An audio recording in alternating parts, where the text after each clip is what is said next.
and I was recently contacted by my father after not hearing from him for the past 10 years. 12 years ago, my mom passed away after a long, hard battle with brain cancer. It was a tough time for our family, but just 6 months after she passed, I started noticing that my father would disappear for long periods without telling me where he was going. He would say he was out with friends who weren't even in the city. I got suspicious and decided to follow him one day. I discovered that he was frequently visiting my single aunt's house. My aunt is 3 years younger than my mother and has 2 kids, a son and a daughter slightly older than me from a previous marriage.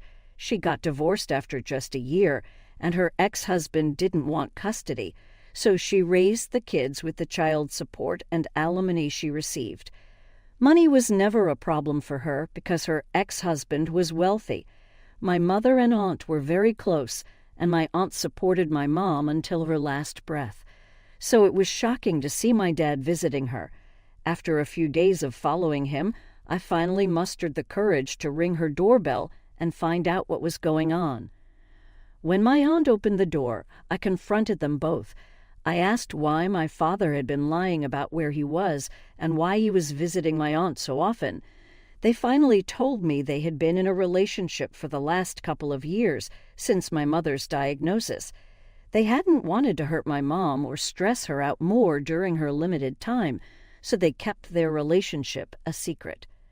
Now that my mom was gone, they felt they could be together openly.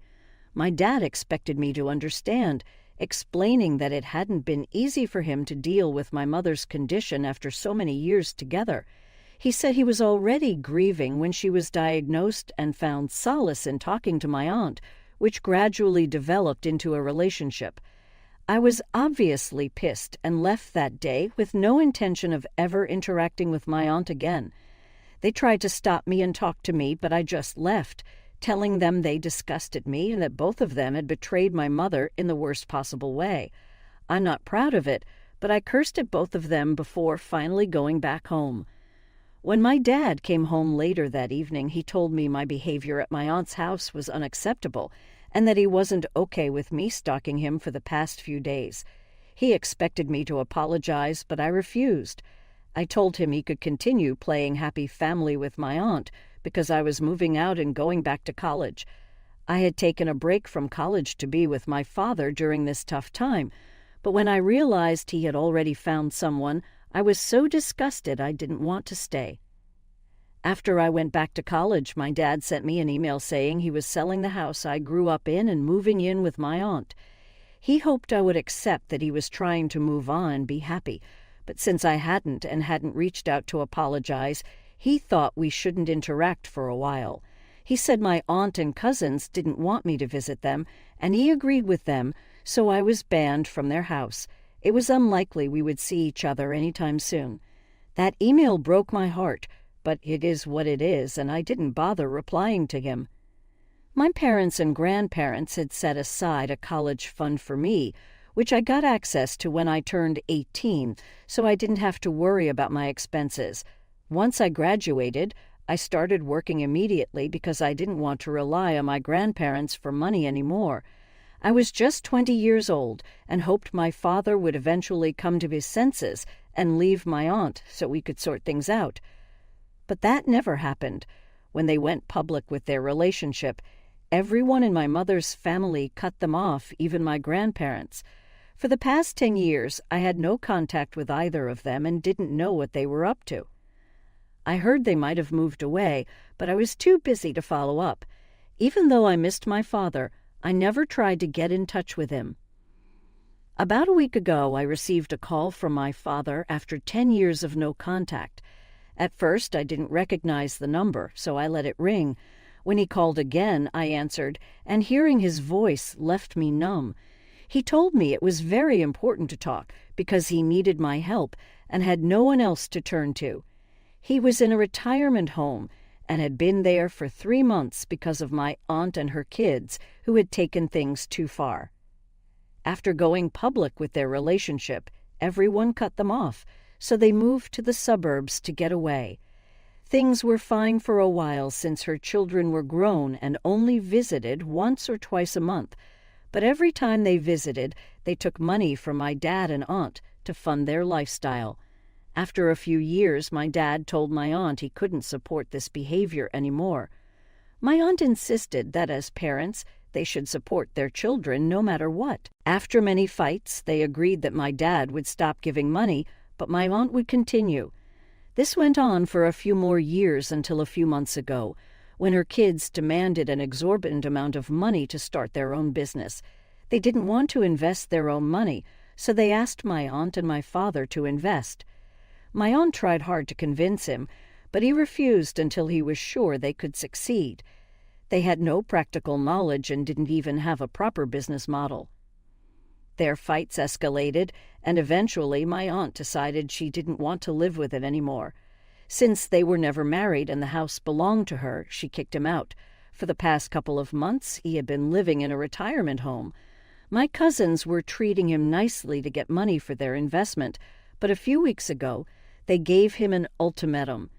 He had 1 month to decide whether to help with the money, or they would stop paying for his stay, leaving him to find somewhere else to live. Everyone assumed he had a lot of money and was comfortable, but his company had struggled during the pandemic, and he wasn't as wealthy as they thought.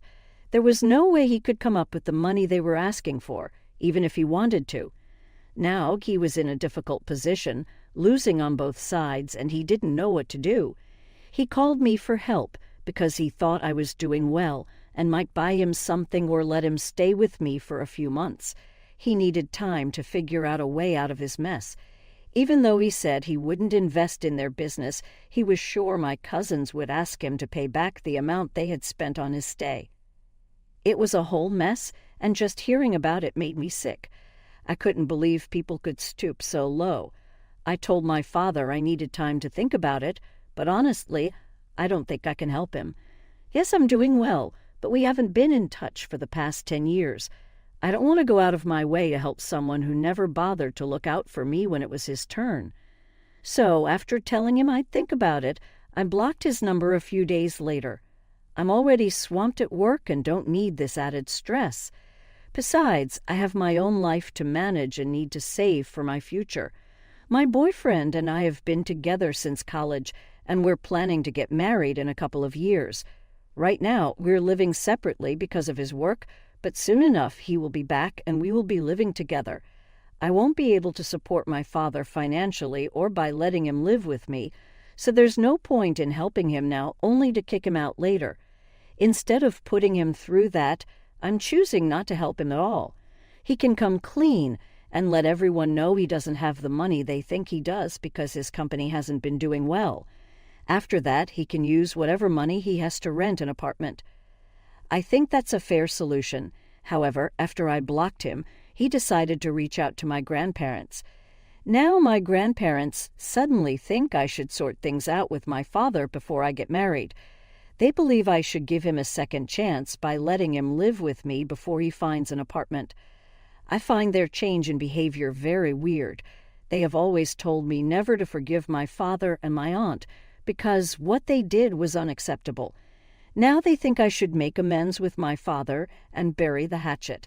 It just doesn't make any sense to me. When I tried to argue with them, they made me feel like the bad guy, saying I was being heartless. I'm really confused because if my grandparents approved of my decision, I wouldn't be worried about whether I'm doing the right thing. But now I'm not so sure. I've talked to my boyfriend and he isn't sure either. I don't know what to do, and since this is too personal to share with my friends, I'm here on Reddit to ask if I'm making the right decision. So, AITA for not wanting to help my father after 10 years of no contact. Update. After reading the comments, I decided to stick with my decision. I told my grandparents that I didn't want to help my father and that my decision was final. I'm an adult now, and I don't think I owe it to anyone to help them in their time of trouble, especially since my father never looked out for me. We weren't close when I was younger. He was mostly working, and even when he was home, he never tried to bond with me like a father should. I hoped my mother's diagnosis would bring our family closer since he started taking more time off work to be at home. Unfortunately, his relationship with me didn't change. Instead, he spent that time creating a bond with his sister-in-law. That was his choice, and now I'm making mine. I don't think I owe anything to a man who treated my deceased mother so poorly when she was fighting for her life. It makes me wonder if she had survived, would my father have chosen her or my aunt? According to him, their relationship started right after my mother's diagnosis, but that's all irrelevant now because nothing worked out for him. The only people on his side are my grandparents, and I find that very confusing. I told my grandparents that I'm not going to help him out, and if they want to be mad about it, they are free to do so. It's not going to affect my decision. I have a life ahead of me and can't take on my father as a burden. My choice of words might upset some people, but right now, he is a burden to me. I've discussed everything with my boyfriend, and he thinks I'm doing the right thing. He never sugarcoats things, so I trust his opinion. My conscience is clear, and I don't feel bad about anything. Update. Last week, I texted my grandparents, telling them I didn't want to help my dad and that it was my final decision. They couldn't manipulate or guilt-trip me into changing my mind. For a few days, they didn't try to talk to me and just left my message on read. But today, they decided to visit me in person to try to change my mind. I don't know why they thought it would work, because I made it clear in my message that I didn't want them to stress me out. I'm really busy at work. Anyway, they showed up at my house just as I returned from work, and I was exhausted. I was in no mood to entertain their nonsense, so when they rang the bell, I immediately told them I was very tired and not ready to discuss anything emotionally heavy. Despite my clear reluctance, they insisted on coming inside. They began talking about how upset my father was with me and how they believed I should show more compassion and humanity towards him. Feeling irritated, I decided to let them speak, hoping they'd eventually take the hint and leave. I stayed silent, hoping to avoid a prolonged argument. However, they showed no signs of stopping. They continued talking about my father's distress in the retirement home. A few days ago, my cousins had threatened to kick him out if he didn't pay up for their business demands. With his company struggling, my father had nowhere else to turn. He pleaded with my grandparents to convince me to let him stay with me until he could find a place of his own. Despite the pressure from my grandparents that I was his only hope, I was growing increasingly annoyed. After some time, I realized they weren't going to shut up. I decided to turn the tables and ask them why, if they felt so strongly about the situation, they weren't helping my dad themselves. They had a spare guest room in their house and could afford to take him in, so there was no reason to pass him off to me. They had expressed sympathy for him, but I didn't share their sentiment. The problem they described seemed more like an excuse for him not taking charge of his own life. If he could afford an apartment, he should leave the retirement home and find one. There was no need for him to play the victim when he had the means to turn things around, despite his struggling company. I have no sympathy for those lacking fighting spirit, which seems to be my father's current situation. When I questioned my grandparents about their reluctance to help him, they started making excuses. They claimed it would be awkward due to his past infidelity to their deceased daughter and emotionally draining for them. I was surprised they thought these excuses justified their inaction, especially since his betrayal had also deeply hurt me. When I pointed this out, a heated argument erupted. They accused me of lacking compassion once again, but I was too exhausted to argue further. I made it clear I didn't want to discuss this with them anymore, and they left. I'm not sure if I'll be speaking to them anytime soon. Their behavior seems unreasonable, and I can't understand why they're acting this way. I've made my decision clear to them, and hopefully they won't try to change my mind again. I last spoke to my father 2 months ago, and even my grandparents stopped talking to me. I was feeling pretty lonely since my boyfriend wasn't around much, only visiting once or twice every couple of weeks. But a few days ago, he moved back here, finishing his project. Now we're officially engaged and ready to start preparing for the wedding, which is happening at the beginning of next year. We have just 7 or 8 months to go. We announced our engagement on social media yesterday, with a picture of my ring and some photos of us hugging. My grandparents aren't on social media, but I'm sure someone told them about it. Since there was a party, they must have found out, but they didn't even congratulate me. My fiancé threw an engagement party last night. He took me out for a drive in the evening, and I guessed he was going to propose, though I wasn't exactly sure what to expect. We went to a romantic spot that meant a lot to us, and that's where he proposed. On the way back home, he told me he had also organized a party in our honor and invited all our friends and family, at least those on good terms with us. When we got home, I changed into something nice, and we headed to the restaurant to spend the rest of the night with our loved ones. My grandparents had been invited, and my fiancé said they had always been there for us during the past 10 years, despite our differences. He wanted them to be present, but they rejected the invitation. He didn't want to break my heart yesterday, so we didn't discuss it. But this morning, when I talked about it and expressed my disappointment that my grandparents hadn't attended my engagement party or congratulated me afterward, he finally told me the truth. I had assumed he hadn't invited them given our strained relationship, but to learn they were invited and chose not to come was humiliating. I can't understand why they're suddenly so passionate about helping my father. It doesn't make sense. But I guess cutting me off is worth it to them. To each their own, I suppose. Update 4. Hey everyone, I'm getting married in a month, and the invitations have been sent out. My grandparents didn't receive one because a couple of weeks ago, I finally figured out why they were so keen on me helping my father. My dad and I hadn't been in touch since our last phone call when I decided not to help it and blocked him instead. He reached out a couple of weeks ago with an email explaining everything. It turns out my grandparents had known about my aunt's affair with my father from the beginning. As soon as they started dating, she confessed to them. They advised her not to tell my mom, who was battling cancer, to spare her the pain.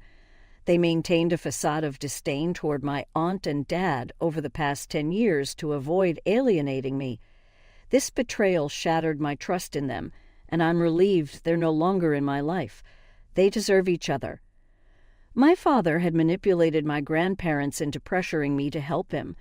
When their efforts failed, he decided to reveal the truth and sent me proof via email. It's shaken me deeply to realize I've been living a lie for the past decade. Coping with this isn't easy, but focusing on the upcoming wedding helps distract me. After that, my fiancé and I are looking forward to our honeymoon, which I hope will help me move on for good. I'm incredibly grateful to have such a supportive partner by my